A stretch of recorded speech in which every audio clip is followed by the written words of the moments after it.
think we should be good. I'll show us in just a second.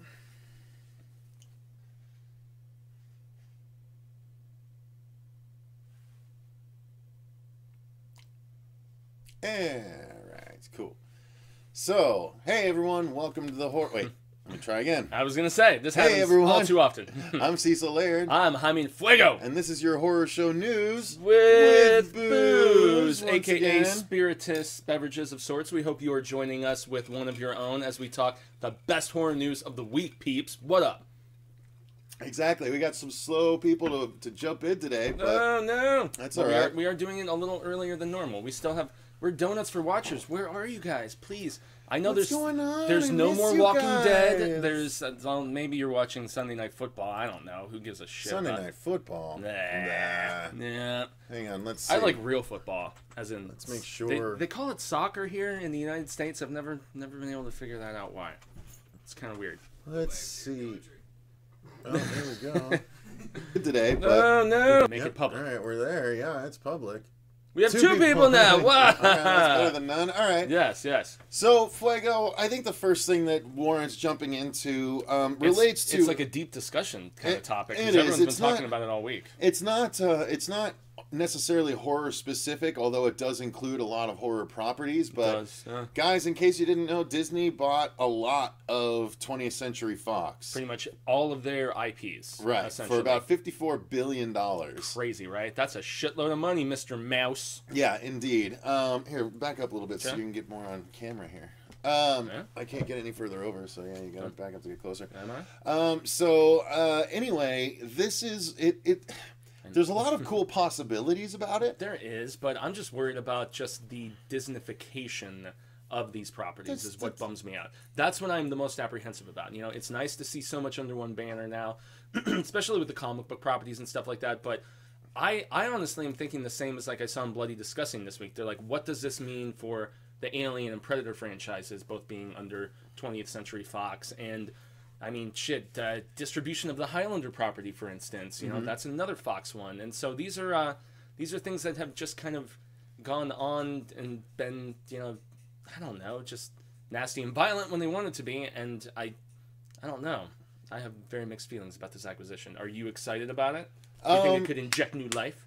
I think it could. I think it could for sure. I'm not worried about the Disneyfication of stuff. I don't think they're going to be like, you know, making R-rated things PG-13 just because. That's what I'm worried about, though. No, I don't You think know, they're all about marketability and stuff, and whereas in the 90s when they had Miramax and... Yeah, but marketability of Deadpool, that's plain to be seen. Yeah. Marketability of Logan is plain to be seen. Like, True. R-rated movies, I mean, marketability of Kingsman is plain to be seen. You know, like, there's a lot of different stuff that is R-rated that is marketable because of that. You know, not just because of that, but part of it is because of that. What's up, Star? What's up, Amanda? Hi. Thanks to the... You're the two watching right now. I know, they're just watching, and then both are like, we're not going to talk, but we're here. Yeah, All right, yeah, thanks, guys. there we go. Appreciate There it. we go. But yeah, so, I mean, the nice thing is thinking about the possible crossover possibilities. you know? Yeah, which is the most like enticing thing for so many people, I suppose. And I mean, the deal isn't going through for 18 months, so it's not going to interrupt Deadpool 2. It's not going to interrupt the horror X-Men movie, New Mutants, or anything like that. But nonetheless, and also the Predator, which is coming next year from Shane Black and Mr. Fred Decker. So it's not going to mess with any of that shit. But nonetheless, I'm one of those people who worries about this consolidation, maybe just job loss, creativity, monopolies, a mouse monopoly. Because if you think about it at this point, all of like the beloved shit that I loved as a kid, just about all of it is under the Disney umbrella now. Yeah. If we're talking Star Wars, if we're talking Marvel, if we're talking AVP, so many different things of that nature. So I don't know. Do you want to see a Star Wars Alien crossover? Yes, I do. I want to see chest bursters in the Star Wars universe. Well, why not an X-Files Alien crossover? That could be, because they bought the TV rights too. Yeah, you're right. Yeah. You know, like there's a lot of different stuff that they can do that'd be really, really neat to set in different worlds and stuff like that. Well, there are some people also worried about the fact that they're gonna just totally gut, you know, the Fox as opposed to keeping it owned by Disney, but its own separate, independent thing. And we don't really know. Bob Iger hasn't specified. You know, Sam Power. What up, Sam? Yes. No, no worries, Sam. We're glad to have you, buddy. Yeah, indeed. So, yeah, I mean, I don't think it's as bad a thing as some people are making it out to be. I think it's actually pretty cool that we're going to be able to have the X-Men and the Avengers and the Fantastic Four all home again, you know? Well, Phase 4, maybe Phase 4 is the Fantastic Four, and Reed Richards shows up or something. Yeah, that would make a lot of sense. That'd be dope. So they need to do that shit, right? Although Incredibles 2 is coming out, so that's going to be stealing a lot of the thunder, if so. Yeah, indeed it is. So, but yeah, let's move on. What's next? Next up is actually an adaptation of a comic book property that you brought to my attention. It's an Image comic, right? Yes. Yeah. Image has been really about the horror comics lately, I've noticed. Like, really, really big time. They used to, I mean, back in the 90s when they were first formed, and it was, Liefeld and, Lee and McFarlane, obviously, and stuff, it was all about, big pecs, big tits, the whole assessment that they give in Chasing Amy. But they've really, especially with the success of The Walking Dead and whatnot, they have a ton of awesome horror comics, many of which you have brought to my attention, including this one, which is called Kill or Be Killed. And it's about this kid who's like super depressed, right? And then doesn't he like jump out a window or something, tries to kill himself? Yeah, jumps off a building and tries to kill himself, but ends up being saved by a demon. And as a result, like he decides right after he's left that he made a mistake, and a demon saves him and says, "Now you have to work for me." And so, and he has to kill one person a month. Yeah, one person a month, or but it's like the demon comes to take him. Yeah, but it's like bad people he's going and trying to kill. Or something. Trying to be Dexter-ish. Yeah, I haven't been able to read that far yet. I think they're up to issue like 10 now. Yeah, and this is it was written by Ed Brubaker. Long run on Sean Phillips, I think, also. Captain America, I want to say. Yeah, he's done he's done that. He did Criminal. He's done a lot of really huge stuff, actually, especially in the independent world. Yeah, and there's a big name attached on the directorial side for this. We have, what's his name again? Chad Stahelski, but he was half of the team behind the original John Wick. He directed the sequel, and so, I mean, if you have a stylized action director behind something like this, especially with this, just plot prospect and shit, man, I think this could be super, super dope. Yeah. Yeah. I think so too. I mean, the book is a really good story, and we all know how awesome John Wick is, so it seems like it would lend itself pretty handily to it. Yeah. Stylized violence. For sure. Do you like violence? So what's next, Fuego? Yeah, next up is going to be, so shout out to all of our musical fans, and who else likes Repo, or God, everybody likes to talk about doing the time warp again and all that shit, and Sweeney Todd and whatnot. I actually really like when they synthesize horror and music together. I think it's fun, but they are taking Robert Zemeckis is one of my favorite directors ever. I mean, we're talking, Back to the Future, obviously, and Forrest Gump. I mean, the guy has quite the track record of coolness, but they're taking his often forgotten early 90s. I mean, the cast was stellar in this, too, with Meryl Streep, with Bruce Willis, Goldie Hawn, if I remember correctly, too.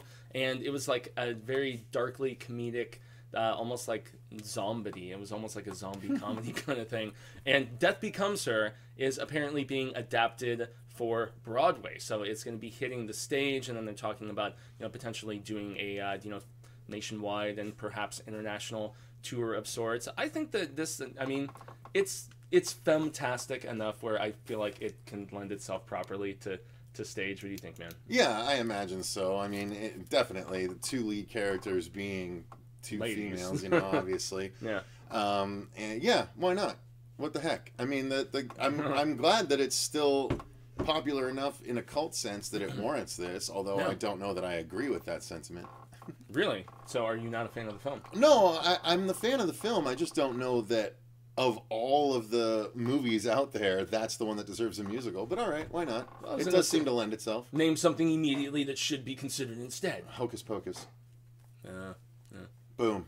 Yeah, I stand corrected. All right. Hocus Pocus is awesome, though, and Death Becomes Her. I mean, shit, dude, that had some of the best effects that, like, anybody had seen at the time in the early 90s, especially. I mean, I still remember, like, the twisted neck and all that craziness. And we gotta give a shout out to Annabelle Riveros, what's up? We are doing great. We're talking horror news before going to see Star Wars. So yeah, always good stuff. I'm actually really excited about Star Wars. I'm more Wars! excited about this than any other Star Wars movie I've ever seen. So Rian Johnson, bro. Yeah. Well, I'm excited because it's going to be something different, and because I just rewatched Force Awakens yesterday, and I really liked it compared to the first time I saw it. So nice.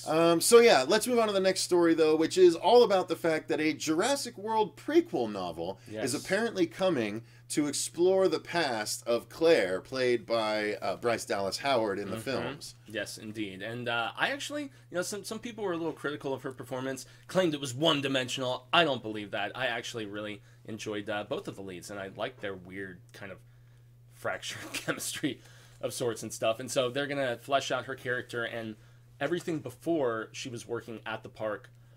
Apparently what this is going to all pertain to, and there is a release date, so it's an untitled Jurassic World prequel novel, which obviously is going to be a tie-in with Fallen Kingdom coming this summer, but on May 8th of 2018 is when you can purchase this, although it has been described as a YA kind of thing, so it is going to be geared more so towards kids and stuff like that, but... that's a bummer. Yeah, that is a little bit of a bummer. I was hoping for something a little more like... dinosaurs attack, but I guess that's probably not going to happen. But nonetheless, I'm excited about Fallen Kingdom. I know we did a trailer reaction for it, and you were pretty stoked. I had mixed feelings a little bit about it, and I love dinosaurs. I do too. Going back to the island again, and well, for the last time. Seems like. Yeah, presumably. They're destroying it, so... Well, the volcano's going to destroy it. Yeah, exactly. So there's nothing else that we can do there. Did Disney buy the rights to Percy Jackson from Fox? I have no idea, but I imagine so. Yeah, Sam Power, they acquired all of the IPs that Fox has on both the film and the television division. So the only yes. In other words, yes. Yeah, so if Percy Jackson was distributed in the US or internationally by Fox, they own if the movie had adaptive rights to that.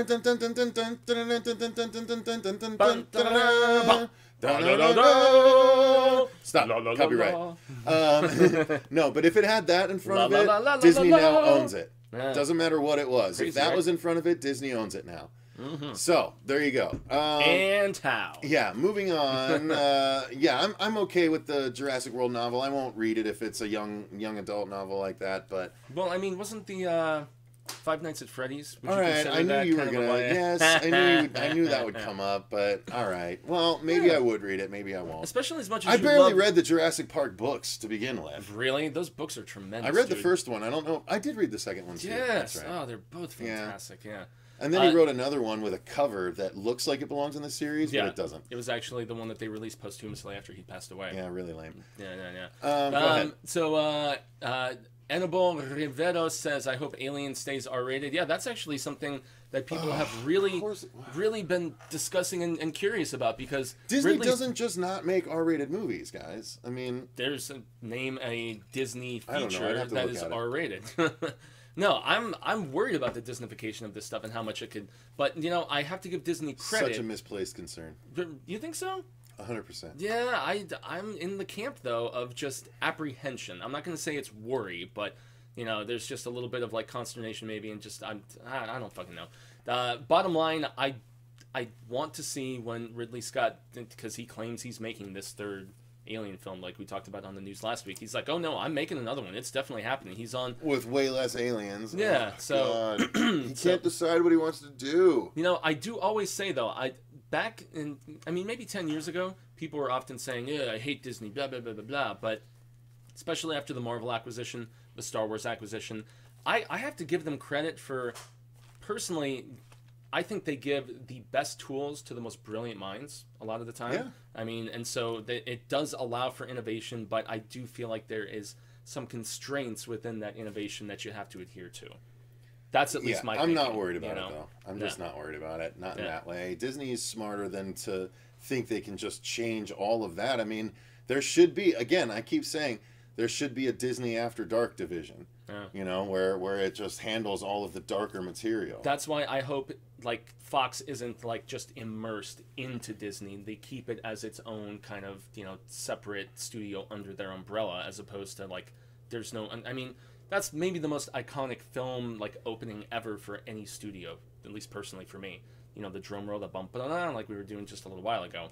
And so we're looking at the comments now. Give the aliens. Yeah, Will to says the same thing Blomkamp. I say. Disney isn't going to buy these properties and fuck them up. It would be counterproductive. It's very true. Truly. But, I mean, they might synthesize them a little bit. Yeah. You know, I mean, defanged and declawed, perhaps, just a wee bit. That would be fucking it up. Yeah. That would be fucking it up. Well, I would argue that if not for the fact that Deadpool and Logan were both made before this acquisition and supremely successful with their model, if those hadn't happened, I think it might be a different story. Oh, yeah. But the fact that they did, I mean... I think that's going to go a long way to helping. Heightens the positive likelihood. Will says, give the Aliens films to Neil Blomkamp. Yeah, we were supposed to have that happen, and Cecil knows that I cry about that in my Cheerios all the goddamn time. Because I wanted to see that film oh so badly, and we got Alien Covenant instead. Yeah. All right, well, let's move on to the next story. I'm not flipping story. you guys off. I love you guys. Next story is that there's new DLC coming to the Friday the 13th video game. 2 of them, actually. One of them is the fact that we are getting a character by the name of Shelly, who is one of everyone's favorite people that got killed in, what was it, Friday the 13th part... 5, I think? 3, I 3? think. I was laughing at what Will said. Hey, Cecil, baby, I hope you're doing really well I know, tonight. yeah. He knows better than to talk bad. So, yeah, I mean, what's the other DLC besides Shelly? Well, the other one besides Shelly, who I found to be a very annoying character in Part 3, there is also going to be a map from the house that was in Jason Goes to Hell. That's the other thing that they're teasing. And they're both going to be free, so it's not like you have to purchase an additional like download or anything like that to enjoy in these new editions. But have you been like keeping up on I have game? only played that game like twice. I was gonna say you were like into it initially, and we did a few Let's Plays, but not much beyond that, right? No, it's just so much other stuff has come up and gone on, and maybe in the new year I can get back to it, catch up on all the DLC for it, and then join back in. So many people are so much better at so it. Many games I know, it's too. really hard to They're divide like, myself. Cecil, play Wolfenstein 2. Cecil, play this. Yeah, Cecil, play that. Exactly. But anyway, so it's been a very popular game, and hopefully I'm hoping that honestly, with just the attention that it's been given, especially within the horror community, it'll speed up the process of getting a new Friday film. Hopefully, which we keep inching towards. And between then that and Never that Hike Alone and the upcoming Voorhees movie, yeah, I hope so. Yeah. Oh, and by the way, I sent dude 2 Chiron songs, so. Oh, who knows cool. If they'll, who knows right if they on. will Cody? end up there or not? Yeah. Cool. Yeah. All right. Cool kid. Yeah. So number 6, Fuego. What is story number 6? Story number 6 is the fact that, well, of the 20 different new projects Guillermo del Toro alleges that he is developing right now, another one has been added to his plate, and it is one that is actually going to be a remake of a very old black and white film. I know you don't like to watch these crazy older bits of horror and suspense and whatnot, but it's a film called Nightmare Alley, and it's basically about a con artist who like takes like a lady love interest under his wing, and then she kind of turns the tables and gets really crazy with him and almost like takes control viciousness wise. But this is in response to the fact that with Fox Searchlight Pictures, Guillermo del Toro has seen a lot of success so far with The Shape of Water. It's been critically acclaimed, like out the ass craziness. I know you weren't the biggest fan of the film. I liked it.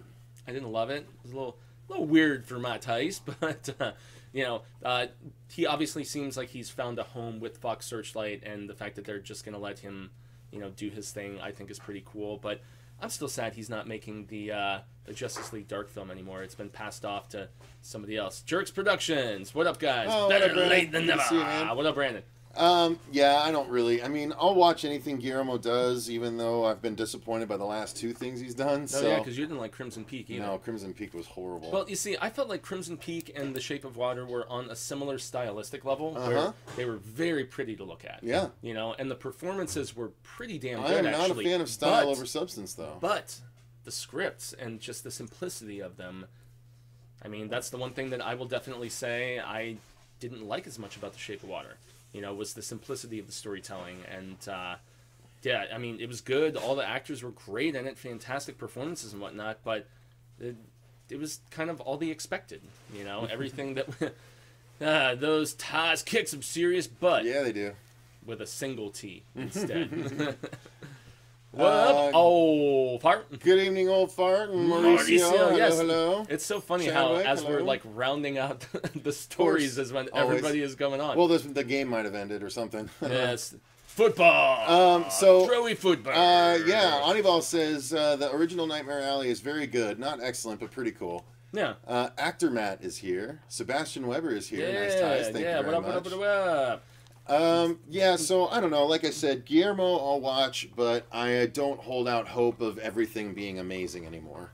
Wow. So you are no about Anibal, watch our review if you want to know if we recommend The Shape of Water. 3 out of 4 of us liked it. But only one of us loved it. True. Dirk was the only one who loved it. Me and Lou were kind of a little wishy-washy, perhaps. But, and I was not a fan. Yeah, not a fan at all. God damn, we're already like rounding to the last story as all of you guys are finally joining us. Actor Matt. What up, Matt? How's it going, bud?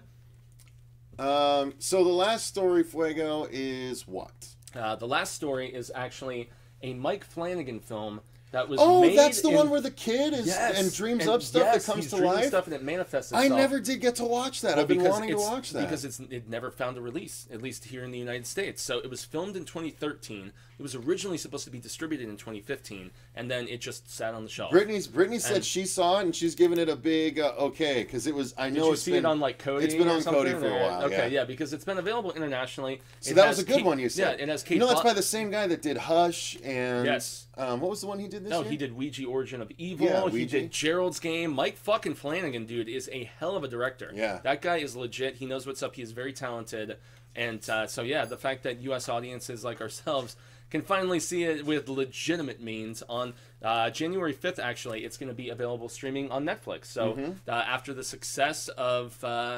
Gerald's Game, actually, that probably paved the way for this to some degree, I would say. So I'm excited. Thomas Jane, Kate Bosworth, talented cast, and very cool concept, I would say. What's your thoughts, man? Yeah, I mean, I was always excited because they did play trailers for it before it actually got a release, and I always thought that it looked like it was going to be a really cool movie, and I was bummed it never came out. I kept waiting for it. I'm a big Thomas Jane fan, man. Yeah, me too. I mean, he gave one of the best performances of the year in another Netflix exclusive 1922 Stephen King adaptation. Did you ever get around to watching Nope. that? Nope, really? And I probably won't. I mean, I will eventually, but I just have so much other stuff I want to watch first. This is a very busy man. Yeah, it's really tough. Although Brittany and I did just cruise through the first season of Magicians, and the second season just got released on Netflix, so we'll probably finish that. Brittany, make this man watch 1922, please. Please. Okay, God damn it, now she will too.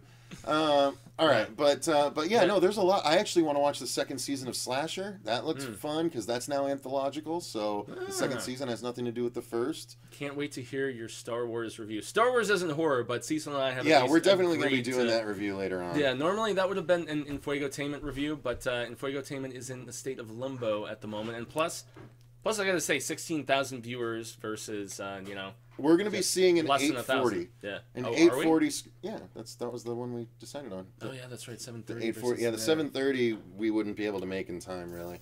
Yeah. So we're seeing an 840 in 3D.